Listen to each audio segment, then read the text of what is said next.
Also passt doch auf mit den blöden Schüsseln umeinander jonglieren. Ich kann ja nur aufräumen. Man sagt, Männer machen immer eine Sauerordnung in der Küche. Nein, Sauerordnung ist ja voll und ganz gelungen da am Boden. Ja, zum Glück war es eine alte Schüssel. Und du hast bestimmt zu viel Oberhitze eingeschaltet. Da verbrennt der Blätterteig und das Filet bleibt roh. Lass doch sie. Das Filet à la Gerwig oder das Filet à la Früh. Das gibt ein kohlrabenschwarzes Filet à la Gerli, wenn du mich fragst. Du musst es ja nicht essen, wenn du nicht willst.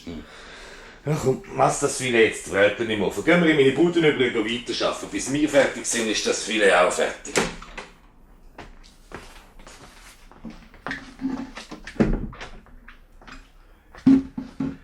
Also, wo sind wir stehen geblieben das letzte Mal? Da, wo der Vater Kartuff, der Fred Weber, mit dem Gartenschlauch abgespritzt hat. Ah ja. Ja, und jetzt sind ein paar Monate vergangen. Die Weihnachten steht vor der Tür und das Amt für Notwohnungen hätte doch einmal schauen, wie es da oben an der Irenenbergstraße eigentlich geht. Ist der Fellmi selber rauf?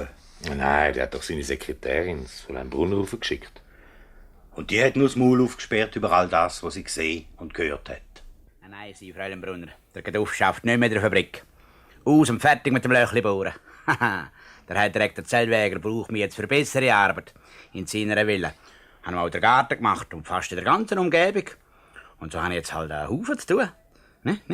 Bis Zellwegers im Trüblihorn, bis Webers und bis Forellis, von Forellis. Ja, und einfach ein bisschen überall. Ne? Eine ganz gelungene Bütze und Alltag etwas anderes. Ja, und verdienen Sie da genug? Auf alle Fälle mindestens das Doppelte, was ich in der Fabrik gekriegt habe. Natürlich, mit dem Trinkgeld. Dabei saufe ich gerne nicht mehr. Und wissen Sie, was der Herr Eiderbenz und ich noch für eine Idee hatten? Sie haben eine Idee gehabt, mit dem Herrn Eiderbenz zusammen. Ja, sind Sie am Ende befreundet miteinander? Ja, oder befreundet. Ne? Ja, eigentlich. Wohl. Ja, wir jassen jede Woche einmal miteinander. Gell, Sie und Buben sind halt viel bei Ihnen unten. Sie haben Kinder so gern, wissen Sie? Also so, Sie hassen und die Kinder haben es gern. Ja. Was ist jetzt da dabei? Ja, nichts. Und jetzt haben Sie zusammen eine Idee gehabt. Ja, wissen Sie, wenn wir die beiden unausgenützten Gartenplätze zusammenlegen, die wir haben, natürlich, falls der Herr Freiner einverstanden wäre, ist klar. Aha.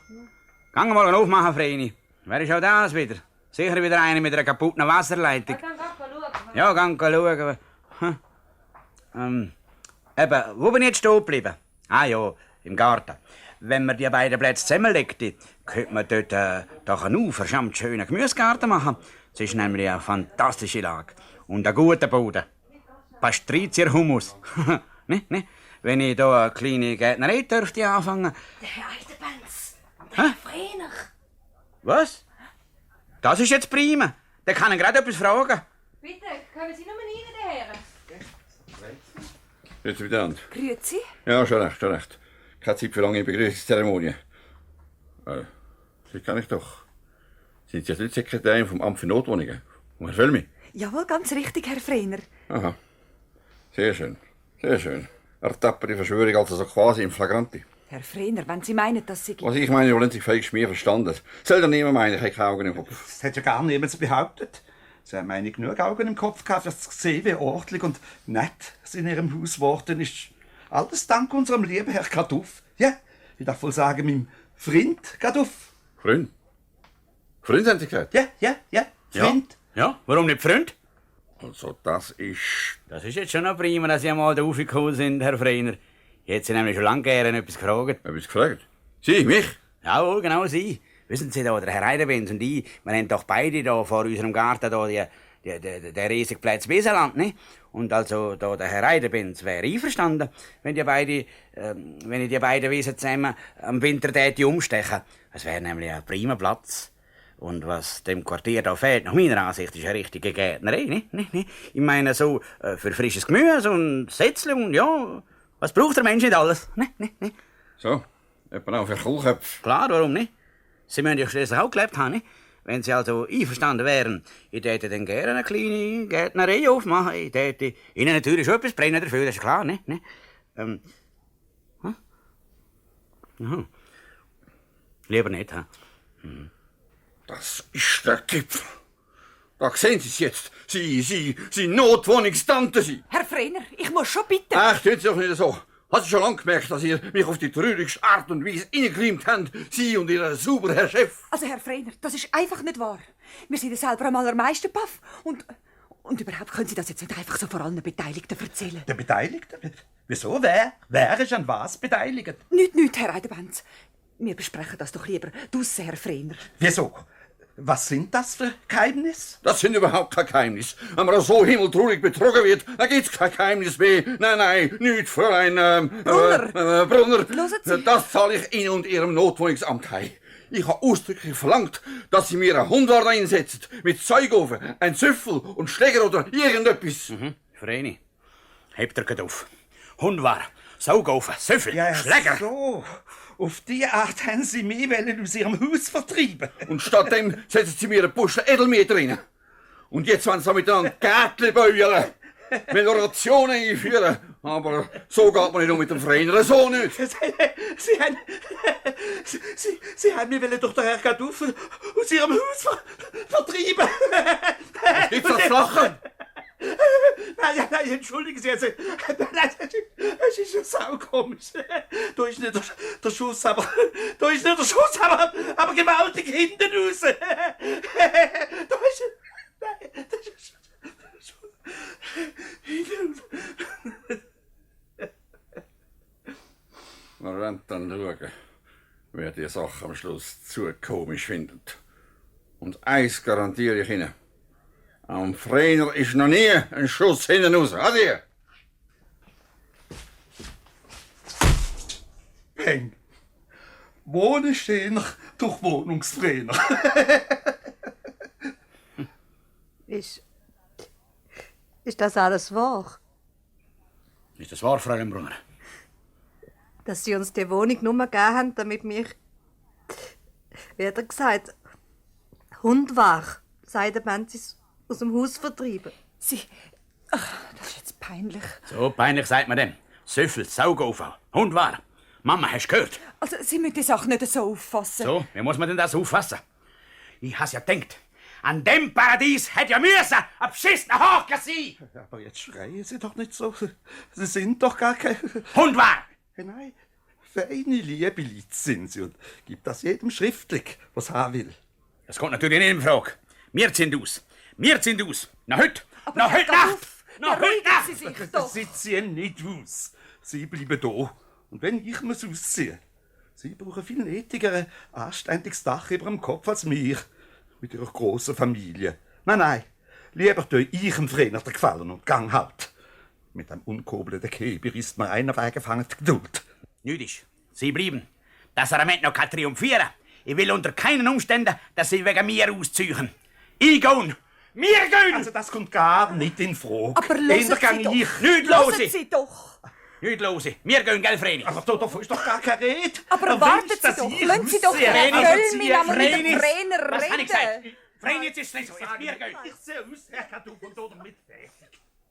Ein edler Wettstreit. Jetzt sollen plötzlich alle beide ausziehen, nur dass der andere nicht ausziehen muss. Und unterdessen ist der Frener mit einer unheimlichen Wulle auf die Straße raus. Gewissermaßen bebend vor Zorn. Und vor lauter Wut läuft ihm sein Motor nicht an.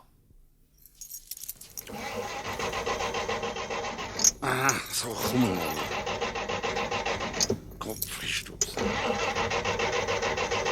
Der Katz, das guckt erst blöde auf vom Göppel. Herr Frener, haben Sie Ärger mit dem Wagen? Mit dem Wagen ist gut. Ha? Excuse, wer sind Sie? Aber Herr Frener, jetzt haben Sie mich fast beleidigt. Sie kennen mich doch noch, Frau Weber, von Weber AG, Büromöbel. Sie haben doch unser Bürohaus umgebaut. Jesus, um Himmels Willen. Entschuldigen Sie vielmal, Frau Weber, aber das ist ja unverzeihlich, Gott, unverzeihlich. Aber echt, Gott, bei all dem Ärger, den man hat. Ärger? Ach, wenn Sie wüssten. Werden Sie nie Bauunternehmer und Häuserbesitzer? Ich sage Ihnen, bei diesem Beruf regnet es Magengeschwür. Ja, Sie haben es schön. Sie haben mit Büromöbel zu tun. So etwas habe ich mir schon angewünscht. Büromöbel haben immer die Schnur. Ich meine, mit Büromöbel hat man sicher nicht so viel Ärger wie mit meinem Beruf. Ich habe es immer mit Menschen zu tun.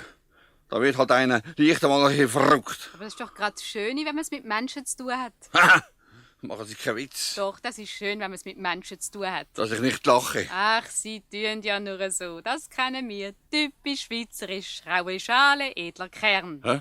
Ja, glauben Sie, es bleibe alles im Verborgenen. Wir haben es ja eben gerade so besonders rührend gefunden von Ihnen, dass Sie Ihre Wohltaten nicht an die grosse Glocke hängen. Hä? Schauen Sie, mir gegenüber brauchen Sie sich doch wirklich nicht zu verstellen. Gerade gestern hat Frau von Norelli gesagt, man sollte eigentlich so eine Art Nobelpreisli zu verteilen haben für soziale Hausbesitzer, die auch einer armen Familie ein schönes Heim gönnen, wenn sie noch so viele Kinder haben und praktisch nicht zahlen können. Ein Nobelpreisli? Jawohl. Und das kämen dann Sie über. Für all das Gute, was Sie an dieser ganzen Familie gerade aufgetan haben. Nein, Sie müssen gar kein so ein Gesicht machen. Wir sind genau im Bild. Wir haben die Gadufs, die ja wirklich aus einem schwierigen Milieu stammen, genau kennengelernt. Und also, das ist einfach meine Theorie, aber ich glaube, ich habe recht. Weil wir die Familie Gaduff da ringsum alle so gerne bekommen haben, dann sind zum grössten Teil Sie daran schuld. Ich? Klar, Sie haben es doch erfasst, das Problem. Ich sage Ihnen, es wäre noch mit vielen anderen so, mit vielen anderen Familien. Wenn man sie in eine menschenwürdige Umgebung einsteckte, wie viele würden Menschen werden. Angenehme, liebe, anständige Leute. Sättige, wie Sie aus diesen Gaduffs gemacht haben. Ich? Ja, genau Sie. Sie können sich ja nicht vorstellen, wie viel Freude uns die Familie macht. Das Töchterli zum Beispiel, Sophie, die arbeitet bereits auf dem Büro von meinem Mann. Übrigens, apropos Mann und apropos Nobelpreisli, wir haben ja das letzte Mal ziemlich, wie soll ich sagen, Gewichte wegen dem Neubau, wo Sie da gemacht haben für uns. Sie, damit dürfen Sie mir nicht kommen. Bei der ganzen Geschichte hat nur einer draufgelegt und das bin ich. Ja, ist schon recht. Lassen wir die alten Sachen. Aber mein Mann ist mal schon ein bisschen wütig. Wenn einer hat dürfen wütig. Ja, dann sind halt beide wütig gewesen. Das kann es ja geben. Auf jeden Fall hat mein Mann mal geschworen, dass er nie mehr mit Ihnen... Aha, hören Sie, ich will Ihnen jetzt eins sagen. Sie sagen mir jetzt gar nichts. Ich sage Ihnen jetzt etwas. Ich habe mit meinem Mann geredet und als er erfahren hat, wie sozial sie sich diesen Gaduffs gegenüber benommen haben. Hä? Ja, Sie wissen doch, dass wir den ganzen grossen Neuanbau an die Fabrik Wolgensingen haben übergeben. Aber jetzt hat er gesagt, wenn sich der Freiner so glatt benimmt, dann tue ich es auch. Und Sie kommen den Auftrag über. So quasi als Nobelpreisli. Ich? Ja, und jetzt müssen Sie gar nicht so dumm schauen, Sie haben es redlich verdient. Ja, der ganze neue Anbau. Sie können jederzeit mit meinem Marco besprechen, wenn Sie nur den halb machen wollen. Sternenpfeife, das ist ja ein Millionenprojekt. Jetzt läuft er aufs Mal wieder an, der Kugelgöppel. Ja, ich will Sie nicht aufhalten. Sie Wohltäter der Menschheit. Also nochmal danke und schöne Weihnachten. Gleichfalls. Adieu, Frau Weber. Wohltäter der Menschheit. Spinne ich? Hoppla. Hoffentlich fährt er nicht an den erstbesten Baum. Ja, also, verwirrt genug wäre er. Raue Schale, edler Kern. Wohltäter der Menschheit. Das hat noch nie jemand zum Frener gesagt, nicht? Aber im Spass. Schließlich heisst es doch überall, wohnen schöner durch Wohnungsfrener. Ja, aber so hat er seinen Slogan bestimmt nicht gemeint. Du, dein Filet. Ach komm, das Brötchen jetzt. Machen wir schnell fertig. Wir sind in der 5. Sendung und es passiert noch manches. Jetzt kommt doch der Fred ins Büro von seinem Vater. Warum? Darfst du 3-mal raten.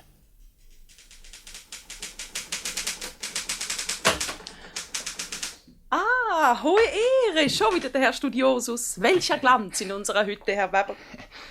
Grüezi, Fräulein Sonderegger. Fräulein Gaduff, grüezi. Grüezi, Herr Weber.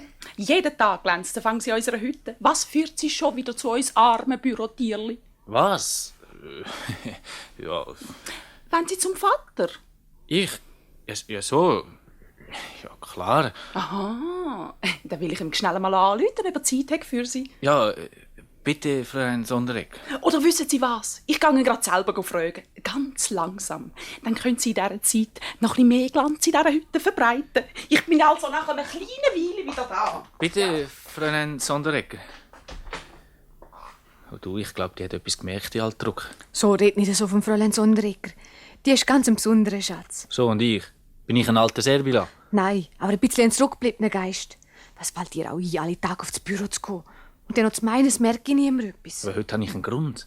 Der Harro möchte wissen, ob du jetzt zu dieser Silvesterparty kommst, sonst müssen wir eine andere Schaben einladen. Merci für die andere Schabe. Los mal, wenn ihr eine Schabenparty macht mit schäbigen Schaben. Ach, blöd. Tu doch jetzt nicht so vornehm. Ich bin Sekretärin Hilfe bei Weber AG und keine Schabe. Also gut, gnädiges Fräulein. Kommst du oder kommst du nicht? Möchte ja schon. Aber der Bär hat gesagt, Silvester finde im Kreise der Familie statt und da gäbe es keine Widerrede. Ach, blöd. Dann gehe ich auch nicht. Kannst du nicht noch mal... Der gestrenge Herr Vater erwartet Sie, Herr Weber. Ach so. Ja gut. Also, bis nachher. Miteinander. Ein reizendes Bürstli, gell, Sophie? Wer? Der Herr Weber Junior natürlich. Ach so, finden Sie? Ich schon lang. Und ich finde schon seit einiger Zeit, dass du das auch findest. Was auch findest? Dass du auch findest, er sei ein reizendes Bürstli. Sie sind aber sehr findig. Eben, gell? Tja, schon wieder das Psychli vom Herrn Sohn. Was verschafft mir die Ehre? Ja, ich kann nur so schnell vorbeikommen. Grüezi sagen. So pas possible. Wem denn? Wem echt? Dir? Mir? Hast mir ja schon heute am Morgen guten Tag gesagt und zum Mittag hast du mir grüezi gesagt, die Hei. Überlupf dich nicht avec des salutations la chaîne. Echt blöd. Man wird doch wohl noch seinen Vater besuchen auf dem Büro, oder? Fragen, wie das Geschäft läuft und so. Pas possible, wie das Geschäft läuft. Es wird dich doch nicht über im Ernst beunruhigen, ob ich heute Bürosessel verkauft habe oder nicht. Warum nicht? Ich lebe doch schließlich auch davon, oder? Sala. Wenn du so weitermachst, könnt ihr vielleicht doch nach Hoffnung bekommen. Es wachse mir da ein neuer Direktor des Service entgegen. Himmels Willen. Was ums Himmels Willen? Pardon, mon fils, das ist ein gutes Geschäft, das wir zwei da haben. Wir zwei? Parfaitement, nous deux. Kannst jederzeit eintreten. Da sei Gott voll, ich kann mich beherrschen. So, wundert mich. Wir haben jetzt doch hier ein ganz reizendes Arbeitsklima. Ich habe das Gefühl, die paar neue Personalitäten, die ich eingestellt habe, gefallen dir gar nicht so schlecht, oder? Wie meinst du das? So wie ich es sage. Oder habe ich mich getäuscht? Keine Ahnung, von was du redest. Keine Ahnung. Aha, so, du hast keine Ahnung. Du ahnungsloser Bengel, du. Was soll das heißen? Ich glaube, das ist von dem Goethe.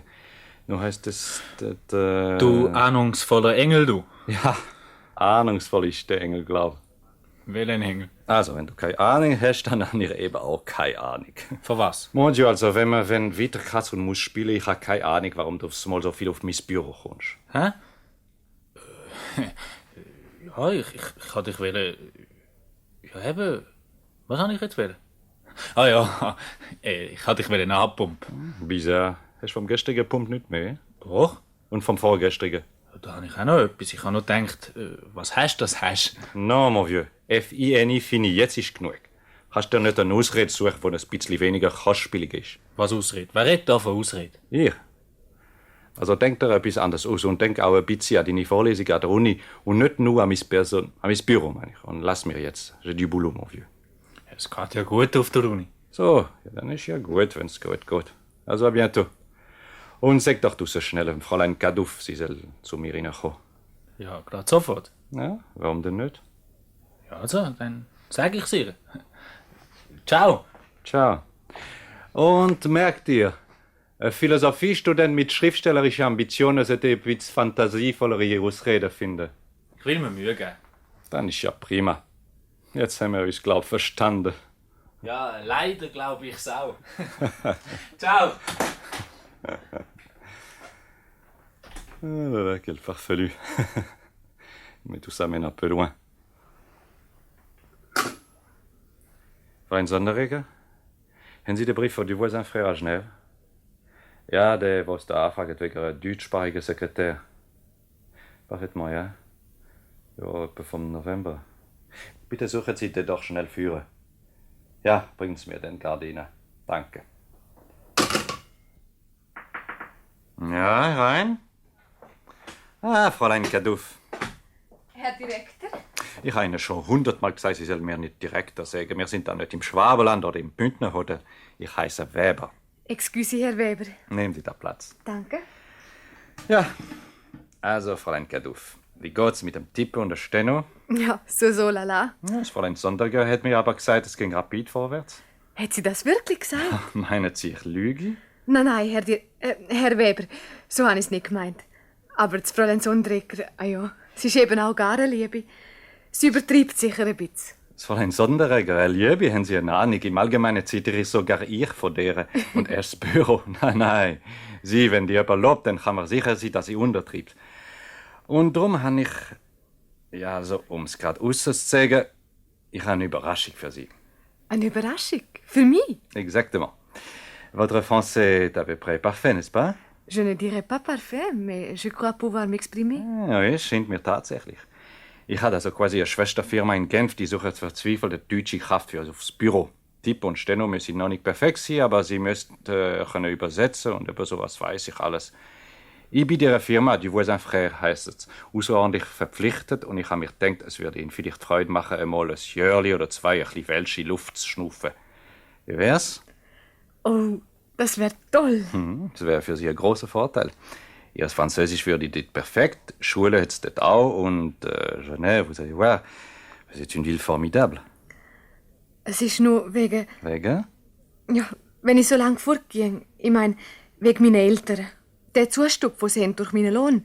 Ja, wie viel gehen Sie daheim ab? 250 jetzt. Darum geht es ja so gut daheim. Ja, pas possible. So viel? Ja, also der Rang würdet mir schon finden.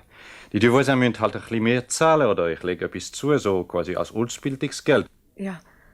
Aha. Sie wollen mir doch nicht einfach jemand los sein. Ich? Wie kommen Sie da drauf? Was hätte ich für Gründe haben? Ja, vielleicht wegen... Weil... Wegen was? Nicht. Weiss halt nicht. Keine Ahnung. Aha, so. Keine Ahnung. Also doch ein ahnungsloser Engel. Wie bitte? Na, rien du tout. Also, überlegen Sie sich die Sache, reden Sie mit den Eltern, sagen Sie ihnen aber auch, dass es finanziell keine Änderung gibt bei Ihnen. Excuse, Herr Direktor. Ich sage es einfach geradeaus. Ist es wegen Ihrem Sohn, am Fred? Tableau. Endlich eine, die nicht um den Brei umredet. Sie gefallen mir vor allem gerade auf. Also gut. Ehrlichkeit gegen Ehrlichkeit. Es ist wegen Fred. Hast doch gedacht. Der Bosch ist jetzt 20 und hat überhaupt nur als Fräulein Sophie Kadoff im Kopf statt seine Vorlesungen. Für sie, ich habe überhaupt nichts gegen sie, im Gegenteil. Aber das Ganze scheint mir ja ein bisschen früh zu sein. Eine kleine, wenn auch noch so schmerzliche Trennung, die euch beide sicher gut, wenigstens so ein Jahr. Wenn es dann immer noch habt, bin ich der Letzte, der Mais macht. Aber ich glaube, es wäre einfach gut, wenn ihr jetzt ein bisschen auseinanderkämtet. Zeit zum Nachdenken und Prüfen hat sich noch immer gelohnt. L'absence est à l'amour. Ce qui est au feu le vent, il éteint le petit, il allume le grand. Meinen Sie nicht auch? Ja. Ins Welsch. Genf. Das war schon immer mein Traum. Eben. Da geht schon ein Traum in Erfüllung und ob der andere in Erfüllung geht, da wird ich die Jörli und die Entwicklung ein bisschen mitreden lassen. Ja? Danke, Herr Direktor. Ja, jetzt seid ihr mir wieder Direktor. Herr Weber. So. Und darf ich Sie noch um einen grossen Gefallen bitten? Natürlich, Herr Weber. Zeigen Sie ihm Fred erst etwas davor, wenn die Sache perfekt ist. Ich möchte keine zu lange Diskussionen mit ihm haben. Ja. Das ist ja nur von Vorteil für Sie. Sie merken dann, ob es dem gespässigen Luftibus wirklich ernst ist. Und meinst du wirklich, Sie sind Fred nicht davon? Ach, das überlassen wir doch ihr. Sie scheint ja einen ziemlich klaren Kopf bekommen zu haben im Verlauf dieser Geschichte. Aber wie geht das jetzt weiter mit Kartuffs und Eidenbenzes und dem Dings da, dem Frener? Tja, der Frener. Jetzt hätten wir also so etwa, ja gut, sagen wir, es wäre der Tag vor dem Heiligen Abend. Ah, jetzt weiss ich. Der Brief. Welcher Brief? Ich denke, der Brief. Lass jetzt nur, was von einem herzigen Frener auf seinem Büro sagt. Herr Frener, den Kündigungsbrief müssen wir dann noch schreiben. Welchen? Herr, die war da oben, die Kaduffs an die Renebergstrasse. Haben wir da nicht gesagt, Sie müssen erst raus, wenn Seidenbenz Ja, aber Seidenbenzis denken doch nicht dran. Aha, so, ja. Richtig, da. Ja, da müssen wir halt einen normalen Kündigungsbrief auf den letzten, gell?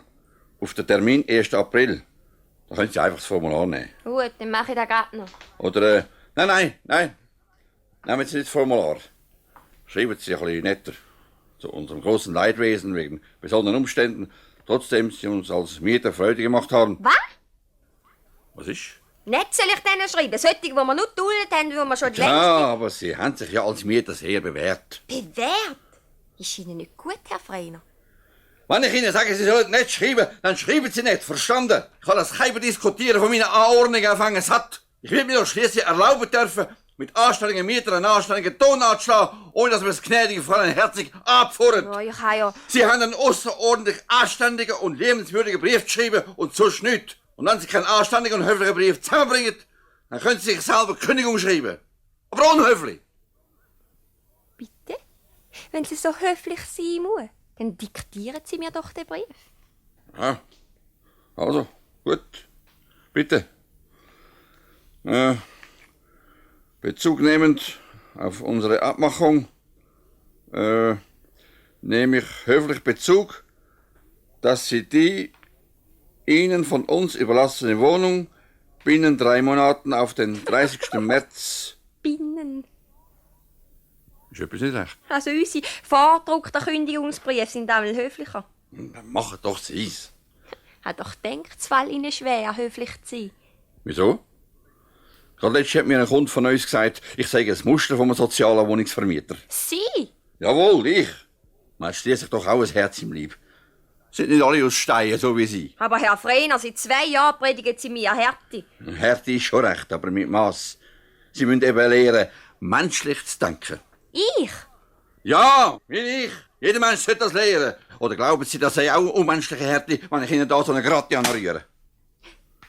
Ist das für mich? Ja, machen Sie es doch auf. Jemals, Sie, das ist ja mehr als der doppelte Lohn. Wenn Sie das Gefühl haben, Sie hätten es nicht verdient, dann können Sie es mir wieder geben. Nein. Danke vielmals, Herr Frehner. Sie sind einfach ein Schatz. Ich habe so immer gedacht. Raue Schale, edler Kern. Jetzt sagen Sie ja noch den Dummspruch. Hat Ihnen das schon mal jemand gesagt? Machen Sie jetzt, dass Sie an die Arbeit kommen. Jetzt schreibe ich den freundlichsten Kündigungsbrief von meinem Leben. Und der geht heute noch vor. Jawohl. Nein, nicht heute. Dass Sie am nach am Weihnachtstag überkommt. Ich möchte doch denen nicht die ganze Weihnacht versauen. Geben Sie den Brief dann mir. Ich besorge ihn dann selber. Wie Sie meinen. Und nochmal, merci. Unkoppeltes Geschöpf. Kein Anstand, keine Menschlichkeit. Ach, die heutige Jugend.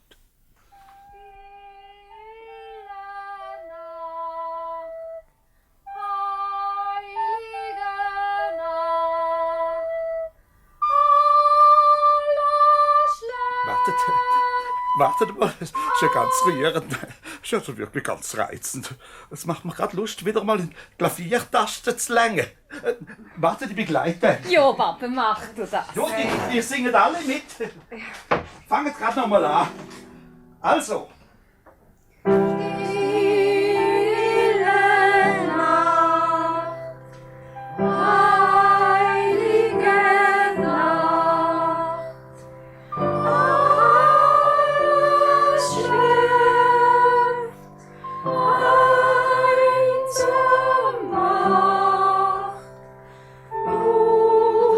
Tolle Sachen, das war doch wirklich nicht nötig gewesen. Sie verwöhnen ja meine Buben. Ja, wissen Sie, wenn man selber keine Kinder mehr um sich herum hat. Und wer weiß, wie lange wir noch so zusammenbleiben können. Am Heiligen Abend haben auch schon ärmere als wir nur ein provisorisches Dach über dem Kopf gehabt. Eben. Aber gell, die schönste Weihnacht von meinem ganzen Leben ist das doch. Papa, sing doch auch mit. Mir ist es gar nicht um zu singen.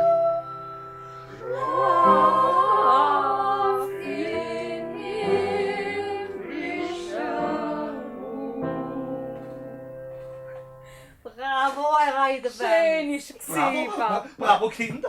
Reizend. Das ist wirklich ganz reizend. Das klingt noch ein bisschen heimeliger. Also, Cha-Cha-Cha. Gerne Sie wollen, Sophie? Ja, selbst schon. Alles zu seiner Zeit. Machen Sie jetzt auch mein Päckchen auf, Herr Eidenbenz? Ja, habe ich ein Päckchen für euch? Ja. Sie und Frau Eidenbenz, der Sepp hat es selber gemacht. Ja, dann wollen wir doch mal schauen. Die Sache auspacken. Genau, also fast 1000. Amalie, bitte jetzt schaut doch das mal an. Nein, ja. Ist das Aber nicht reizend? nein, ja. Ja, und wie sinnig. Also geradezu, ja, symbolisch. Nein, es ist nicht polisch. Es ist aus Lehm. Wissen Sie, aus dem Lehm von Ihnen. Ich habe das ganz allein gemacht. Es ist nicht polisch. Es ist aus Lehm. Aber bezaubernd. Die Idee.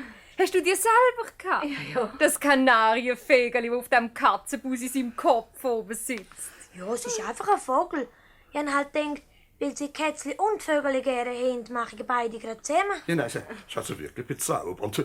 Gewissermaßen ein Friedenssymbol. Ja. Wir zwei sonst findliche Parteien müssen Tierreich auf so eine sinnige Art vereint. Ja, schau mal, Amalie, wie naturgetreu. Man kann gerade meinen, die Tierli würden leben. Akkurat. Ja, eine Friedensstatuette gewissermaßen. Ja, du, es ist ja das Fest des Friedens. Weihnachten. Des Friedens hat mir gerade noch gedacht. Hustet sie das am Freiner? Der hätt's nötig. Ja, wir haben doch gesagt, wir wollen heute am Heiligen oben nicht von diesem Mug hocken. Excuse, Herr Kartoff, wenn ich schon Ihren Wortschatz übernehme. Von dem Herr Frener reden. Stille Nacht, heilige Nacht. Jetzt brennen überall in allen Häusern. Schwindsfilet in den Bachöfen an. Ach blöd, nein.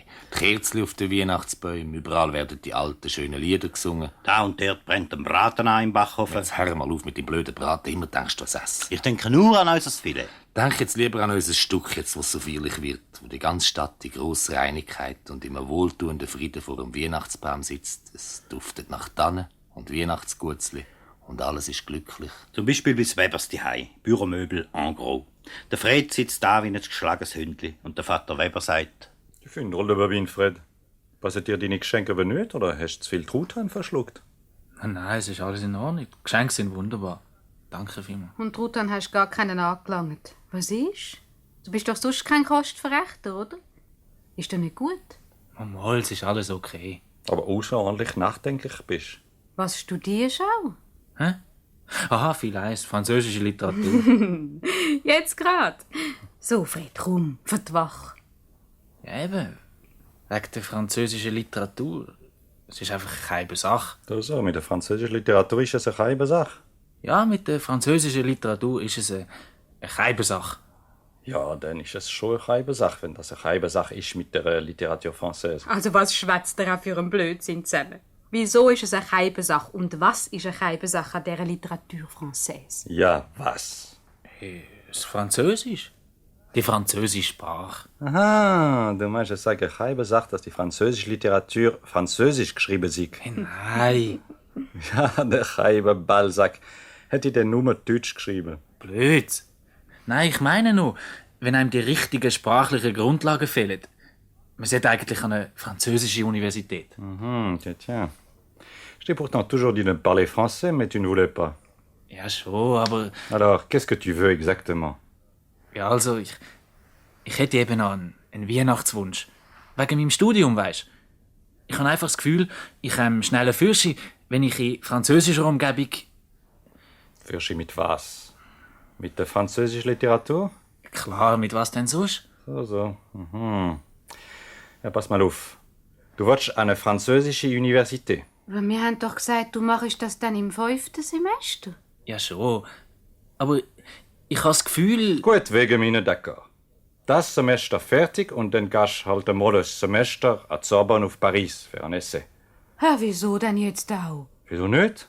Eine französischere Universität als Paris gibt's gar nicht. Ja, aber auf Paris. Ausgerechnet. J'ai bien été, moi. Je t'assure que je ne me suis pas embêté. Aber Sorbonne zu Paris, also die ganze Uni, die sei schambar überfüllt. Für so einen schmalen Wurf wie dich wird es schon ein Plätzchen finden in der Cité universitaire. Ja, weisst, ich habe eigentlich nicht unbedingt an Paris gedacht. So? Was hast du gedacht? À Genève vielleicht? Genève? Ja, warum nicht?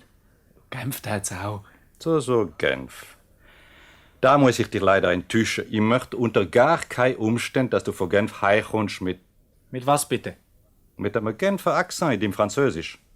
Oder was hast du gedacht, mit was du heimkommst aus Genf? Mit einem Baby von einem unglücklichen Schatz, oder was? Also Vater... Ja, so. Jetzt komm ich nach, Sophie. Das weißt du auch schon. Also ganz bestimmt, Mama, ich... Schon recht. Ich glaube, du bleibst jetzt bis zum 5. Semester nach Zürich.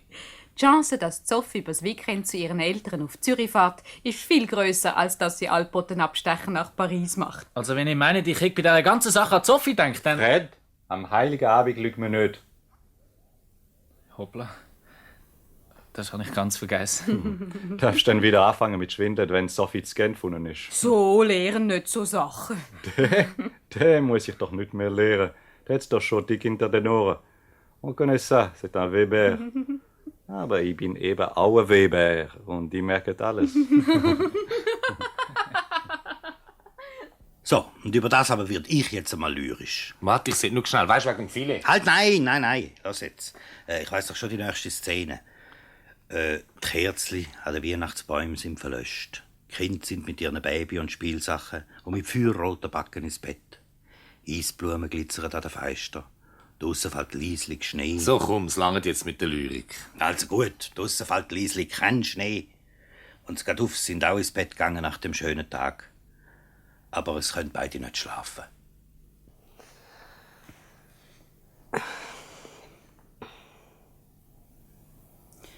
Schade.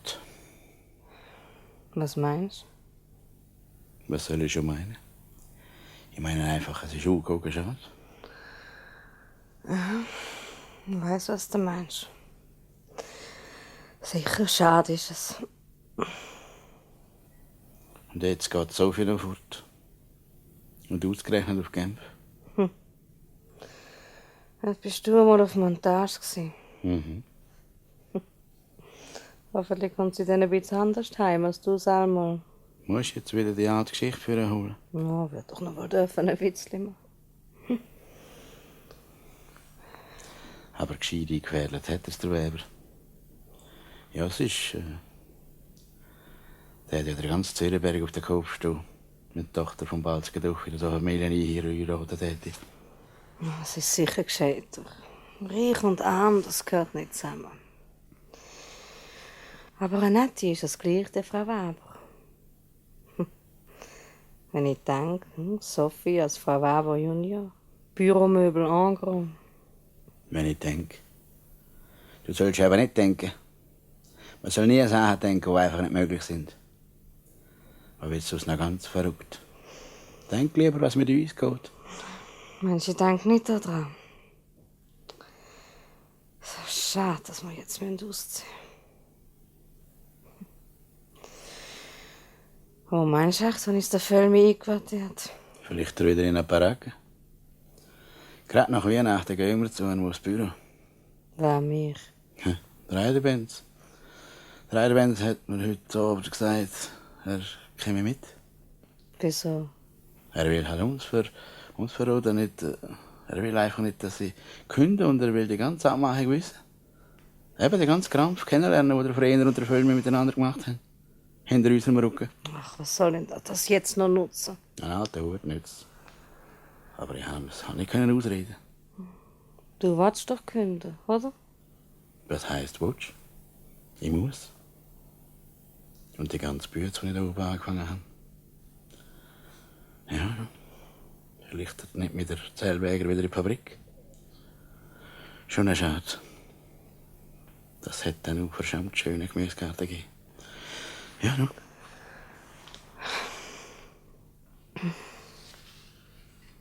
Schön hat sie gesungen, Sophie. Und wie der Galgenkugel von einem Sepp auf dieser Bockflöte gespielt hat. He? Blockflöte. Hä? Blockflöte, nicht Bockflöte. Ach, das ist doch wurscht. Immer musst du einem korrigieren. Du weißt, was ich eigentlich am schönsten gefunden habe in dieser ganzen Zeit da oben an der Irenebergstrasse. Ja. Was? Dass ich dich fast nie mehr korrigieren musste. So. Das ist mir jetzt auch das Neueste. Doch. Es ist einfach alles... Du bist einfach ein sauglatter Mann geworden. So. Das ist ein Grund zum Heulen. Ich kann doch nicht dafür. Ach, das ist das dummes Zeug. Wenn ich mich ein bisschen zusammengenommen habe, da bist vor allem du die Schuld dran. Und weisst, gut ist es halt auch gewesen, dass der Milchmann jeden Tag so früh gekommen ist. Immer noch, solange ich da war. Ach, hör doch jetzt auf mit dem Milchmann. Du hast doch jetzt nicht die alten Sachen wieder führen ziehen. Man wird doch dürfen ein Witzli machen, oder? Du, Ja, Vreni. meinst du, es hebt? Was? Eben, alles das, so wie es jetzt war, mit dir und der Familie. Ich meine, es hebt auch noch, wenn wir wieder in eine Notwohnung müssen. Ich will es probieren. Es muss einfach. Wohl, das geht schon. Dann ist gut. Gute Nacht, Balz. Ciao, Vreni. Wie wär's mit einem Kuss? Mhm. Ne? So, jetzt haben sie aber 2 Pfund schwere Steine auf ihren Seelen liegen nach dieser friedlichen und schönen Weihnacht. Mich nimmt nur Wunder, wie wir das Happy End anbringen, das wir versprochen haben. Es kommt jetzt einfach, wie es kommt. Der Reidenbenz und der Gaduff sind halb traurig und halb wütig aufs Büro vom Völmi gegangen. Und dort hat es natürlich eine Höllenauseinandersetzung gegeben. Jetzt Sterne, 5 Mal, ich weiß es ja. Ich weiß es ja, dass es nicht ganz korrekt war. Eben. Aber versetzen Sie sich doch mal in meine Lage. Jeden Tag, wenn ich jemandem eine anständige Wohnung verschaffen kann, ist für mich ein Geschenk vom Himmel. Und wenn ich das mal auf eine merkwürdige Bedingung gegangen bin, mir ist eben wichtiger gewesen, dass die Kartuffs an einem anständigen Ort überwintern. Überwintern, so. Jetzt kann ich im Januar ausziehen, hä? Ah, das ist doch dummes Zeug. Sie bleiben jetzt in dieser Wohnung. Die Bedingung ist, dass der Reidemann auszieht wegen Ihnen und dann ist mit Sie gar Kartuff. Das ist doch klipp und klar abgemacht. Und Sie werden doch nicht ausziehen, Reidemann. Sie jetzt, wo Sie so gar keinen Grund haben. Kein Grund? Meine, Sie haben nicht erfahren genug von dieser ewigen Anöderei von dem Sauberherr Frener. Nein. Mit dem her bin ich fertig. Wohne schöner, doch wohnungsfrener. Ja, dunkt mich. Da haben wir mein Leben lang genug vergiftet. Ach, das ist doch alles ein grosser Blödsinn. Der Herr Eidenbenz bleibt in seiner Wohnung und ich ziehe aus. Ich habe auch meinen Stolz. Ja, ich kann mich genau erinnern. Auf dem Stuhl da sind Sie gesessen. Wo Sie mir gesagt haben, arme Leute wie Sie können sich das gar nicht leisten, Stolz. Ich leiste mir so viel Stolz, wie ich will und nicht wie Sie. Nichts können Sie sich leisten. Weil ich in ganz Zürich keinen Schlag habe für Sie. Herrgott noch mal, werdet doch mal vernünftig. Ich has doch da nicht mit 2 beleidigten Schulenbuben zu tun. Pardon! Gellen Sie! Ja, schon recht. Excuse. Denken Sie doch einmal nach, Gaduff. Ja, wenn wir schon von Schulenbuben reden, meinen Sie, es den Buben gut, schon wieder die Lehre zu wechseln? Wie geht's überhaupt mit dem Sepp in der Schule? Hat doch ein bisschen Schwierigkeiten gehabt. Der Sepp Schwierigkeiten? Sie, der ist ja ganz vernarrt in seinen Lehrer. Er ist ja der drittbeste in der Klasse. Was? Ja. Sie können ja das Zeugnis anschauen. Im Zeichen hat er eine 6 und im Sprachschriftlich hat er 5 bis 6, jawohl. Also, da hört ja alles auf. Es passiert überhaupt nur noch Wunder. Ja, dieser Wunderserie, wenn dir einfach mutwillig in den Arm fallen. Ich muss einfach ausziehen, das ist doch klar. Ja, klar ist nur, dass Sie ein völlig vernagelter Bündnergrind sind. Und Sie, Reidenbenz, Sie haben auf so eine feine und menschliche Art Anteil genommen am Schicksal von dieser plagenden Familie. Machen Sie doch jetzt nicht alles kaputt mit einer vorherigen Kündigung. Ja, aber... Ja, lassen Sie doch den Freien machen. Ihnen darf ja nicht kündigen, Reidenbenz. Und wenn er Ihnen kündigen will, dann will ich dann dafür sorgen, dass es auf den Termin geht. Nach allen Regeln. Dann kann ich Ihnen entweder jetzt auf den Frühling oder dann im Frühling erst wieder auf den Herbst kündigen, wie es der Brauch ist. Dafür sorge ich höchstpersönlich. Sie haben doch noch keine Kündigung bekommen, Kadolf? Nein. Ja, also. Wenn Sie nicht auf den Silvester kommt, dann können Sie da bis im Herbst bleiben. Dort oben. Also ist immerhin bis im Frühling rein. Dann sind Sie doch wenigstens froh mit dem, was Sie haben, Kadolf. Ist doch besser ein Spatz in der Hand als eine Taube ohne Dach über dem Kopf. Reizende Formulierung. Man könnte vielleicht auch sagen, besser ein Spatz mit einem Dach über dem Kopf als ein Kopf mit einem Vogel drin. Wie meinen Sie das? Ich hege einen Vogel. Ich meine, der Herr Fellmi hat recht. Wir kümmern uns einfach nicht mehr um den Frener, bis er platzt. Eben. Meinen Sie nicht auch, Kadolf? Ja, wenn Sie meinen, er platze, dann freut es mich am meisten. Ja, lass Sie Reidenbenz. Ja. Also, lassen wir am Schicksal den Lauf. Und wenn Sie Kündigung bekommen, Herr Kadolf, dann sofort zu mir. Ich will dann schon schauen, wenn ich mit dem Verein fertig werde. Ja? Jesus, wie sehen das aus, Fräulein Herzig? Dann kommt man mit Hosen und so einem verrückten Pulli ins Büro. Eins mit Ihrer Gratte gekauft, Herr Frener. Gell, wir machen doch heute Abend am 4 Uhr zu, wie immer am Silvester. Ja, schon recht. Man wird sich daran gewöhnen müssen heutzutage, dass die Arbeitszeit vom Personal hauptsächlich aus Freizeit besteht. Sehen Sie, das ist eine vernünftige Einstellung. Ich habe es nämlich heute Abend noch in Schnee auf Arosa. Mit meiner Gratte. Nein, nicht mit Ihrer, mit meiner. Herr Freiner, der Dings da ist draussen, der Herr Vömi vom Amt für Notwohnungen. Was, der? Als erster Silvesterbesuch am Morgen um 8 Uhr. Dann kommt mir gerade recht. Haben Sie keine Aufkündigung? Haben Sie doch Ihnen gegeben? Sie haben doch gesagt, Sie wollen sie selber. Ah ja, richtig, da ist sie ja. Da liegt sie. Bedauern von ganzem Herzen, dass widrige Umstände. Ach so, das ist jetzt also höflich. Und wir werden so. Was schreiben Sie da? Wir werden versuchen, eine passende Wohnung für Sie zu finden, die Ihrem Einkommen angemessen ist. Was schreiben Sie da für einen Schmarren? Ja, ich bedenke, da wäre höflichkeitsverpflichtet ja zu nichts.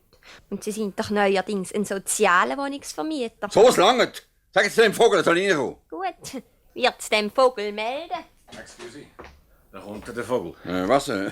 Pardon. Ich habe ein bisschen laut berührt. Es ist halt meine Art, hast du nicht so gemeint. Nicht für ungut, Herr... Vogel? Völmi. Ja, dabei haben Sie gar nicht so unrecht, wenn Sie sagen Vogel. Ich muss mal sagen, dass es besser wäre, würden sagen wir 2 Vögel. Wieso? Weil wir beide ein bisschen Vögel sind. Wir haben gemeint, ein ganz besonders gescheites Päckchen zu schieben. Das ist halt abverhält. Und zwar gründlich. Also ich möchte nur eins klarstellen, wenn Sie meinen, ich habe Ihnen jetzt leid, Mustermieter, die Wohnung Ihnen gesetzt. Schon recht. Das ist ja nicht das Problem. Ich kenne es ja, das Problem. Hä? Ja, das Problem! Ist doch klar. Ich meine, das ist doch das Problem, nicht wahr? Was ist das Problem? Eben. Wenn man allen schwierigen Familien mal eine anständige Wohnung, eine Umgebung gäbe, dann würden eben aus vielen schwierigen Familien so anständige, angenehme Mieter wie da die Kadufs. Hä? Was, hä? Ich habe nichts gesagt. Ich habe nur gesagt, das ist nicht. Ich meine, das ist es doch das Problem, oder?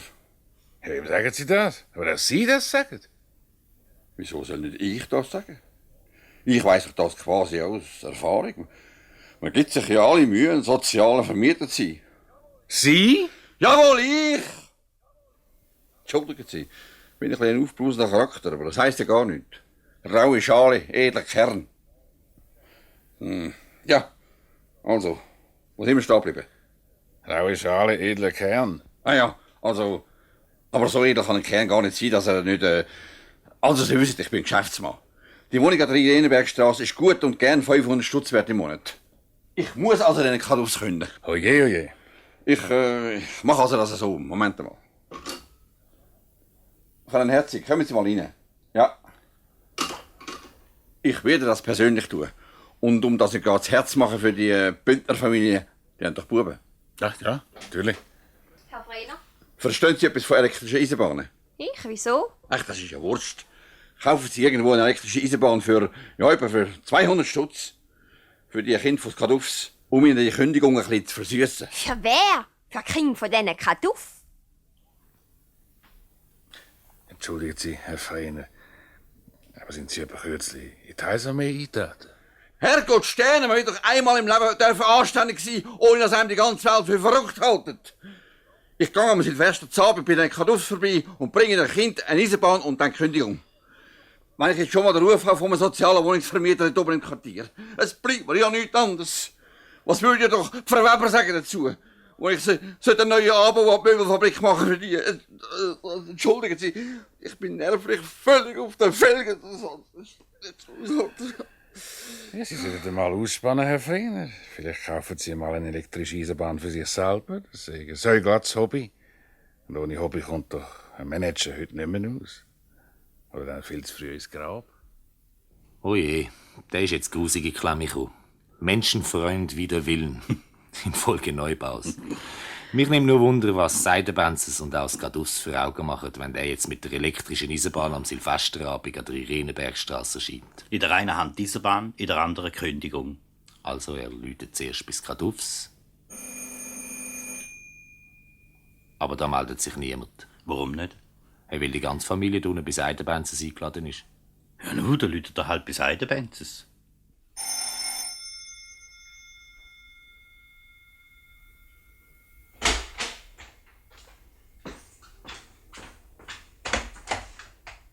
Ja, Sie? Ah, Herr Leiderbenz, kurz Neues einen Weg. Ne? Entschuldigen Sie, wenn ich störe. Sind das Kadufs bei Ihnen? Ja. Warum? Ja, ich möchte da gerne etwas bringen. So? Was? Bringt mir die Kündigung jetzt in so große Päckchen? Kann ich schnell reinkommen? Ja. Wenn Sie es nicht können verheben und es auch noch am Silvester zu stören. Bitte. Such, meine Herrschaften. Der Herr Freiner. Herr Jesus, und wir haben doch schon so gehofft. Ja, ich wollte nur um Missverständnis aus der Welt schaffen. Ich habe da ein Geschenk gebracht für Ihre Buben, Herr Kaduf. Ein Geschenk? Ja, warum jetzt nicht? Schauen Sie mich doch nicht alle so dumm an. Auch ein Hausmeister kann unter einer rauen Schale. Da, bitte, machen Sie auf, Buben. Ich nehme kein Geschenk an von Ihnen, Herr Freiner. So, aha. Ja, nun, das ist ja nicht für Sie. Das ist für Ihre Buben. Verstehen Sie etwas von elektrischen Eisenbahnen? Eine elektrische Eisenbahn? Sepp, hast du gehört, was ich gesagt habe? Auch du bist ein Kaduff.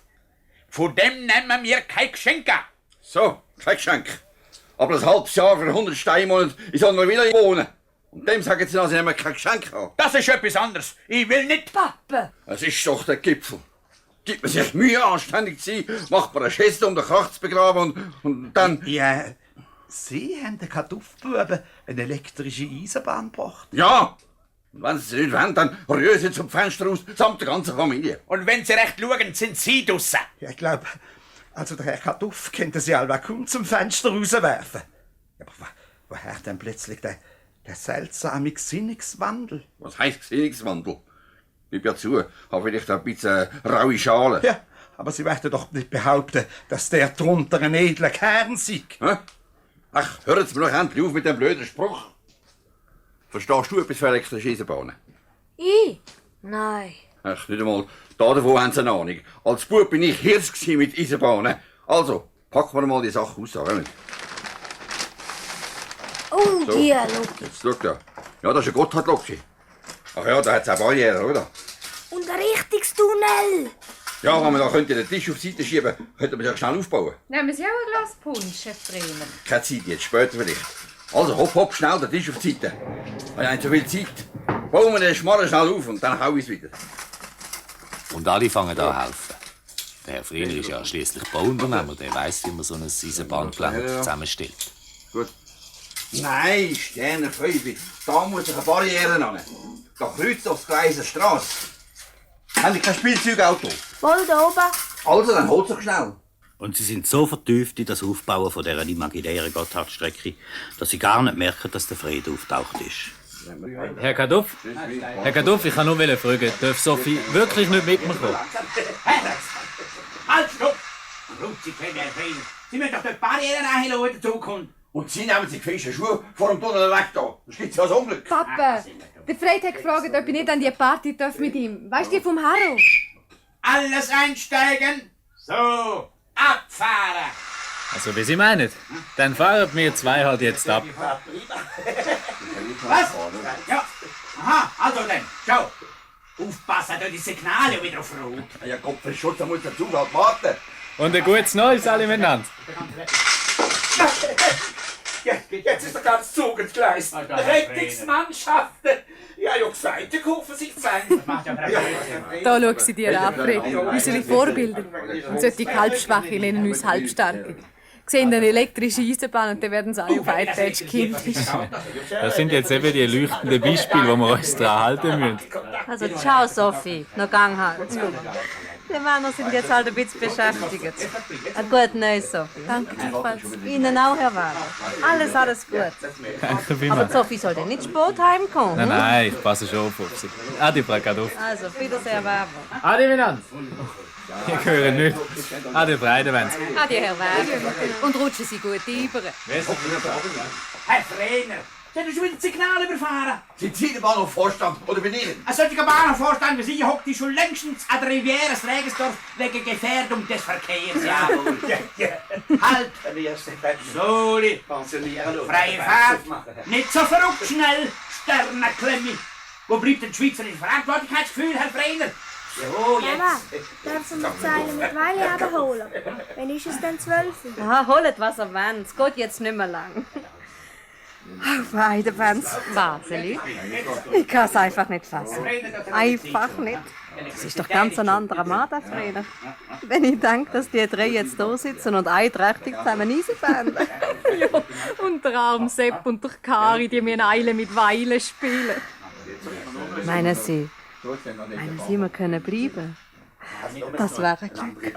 Ach, das wäre ein Glück. Kommen Sie. Nehmen Sie noch ein Gläschen Punsch. Danke. So versunken sind die drei Männer in das Eisenbahnspiel, dass sie gar nicht merken, dass das alte Jahr schon vorbei ist. Man hört gerade noch die letzten Glockenschläge. Ihre Hand ist so, jetzt auf die Seite. So, das alte Jahr ist um, meine Herren. Allerseits ein recht guter Neis. Was ist? Ein gutes Neues, Herr Frener. Der Betrieb wird bei der SBB für ein paar Minuten eingestellt. Sämtliches Personal nimmt ein Glas Punsch. Ja, ist schon 12 Uhr. Was schon? Schon 5 ab. Prosit, Joch. Um Himmels Willen, ich habe ja um 12 Uhr im Assiet sein bei meinen Freunden. Jetzt muss ich aber pressieren. Und, ja, das ist mir jetzt ganz peinlich. Wenn ich Ihnen da jetzt noch den Brief muss geben muss. Sie wissen, ich bin Geschäftsmann. Ich habe die Situation voll und ganz verstanden. So. Was ist das für ein Brief? Nach allem dem jetzt die Kündigung? Ja, erst auf den 1. April. Was? Auf den 1. April? Höre ich recht oder bin ich blöd? Ein Aprilscherz? Sie sind mir denn schon ein hinterlistiger, skiheiliger Galgengucker von einem verlogenen Heuchler-Matros. Also zuerst tut er als ob und jetzt so hinterlistig. Ja, was sein muss, muss halt sein. Du, hat mir leid, Herr Frehner. Ich darf doch im Namen vom Herrn Kaduff sprechen. Eine Kündigung muss am letzten ausgesprochen werden. Aber jetzt ist schon der erste. Die ist also nicht rechtsgültig. Sie müssen den Brief gar nicht annehmen, Herr Kaduff. Was? Das ist eine unverschämte...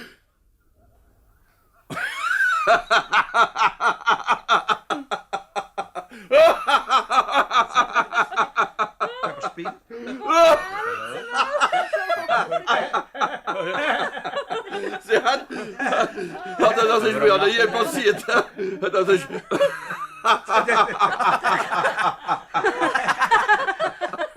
Was ist? Sie hat ganz recht. Bleiben wir korrekt. Geschehen mir ja recht. Geschehen mir ganz recht.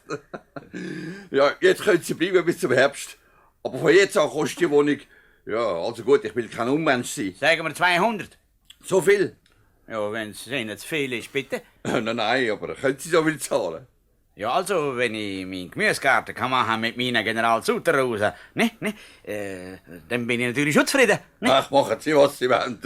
Machen Sie meinetwegen einen Luna-Park. Aber eins verlange ich von Ihnen, dass Sie der Frau Weber heute noch sagen, dass Sie da bleiben können. So, und jetzt will ich einen Punsch. Kennen Sie, Herr Frehner? Ich bin ein schöner Joli. Ja.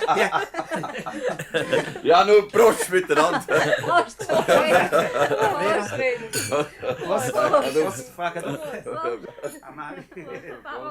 Und ich glaube, beim Frehner ist es nicht nur bei einem Glas Punsch geblieben. Bei den anderen auch nicht. Siehst du, jetzt hat es doch ein Happy End gegeben. Oh, du. Ist es viele? Ums Himmels Willen. Je, du. Der Rauch in der Küche. Gib mir das Handtuch. Da.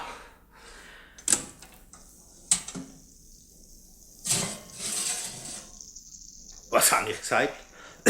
Kohlraben, schwarzes Filet à la Gerwig. Das ist ja total verbrannt. Und du redest von einem Happy End.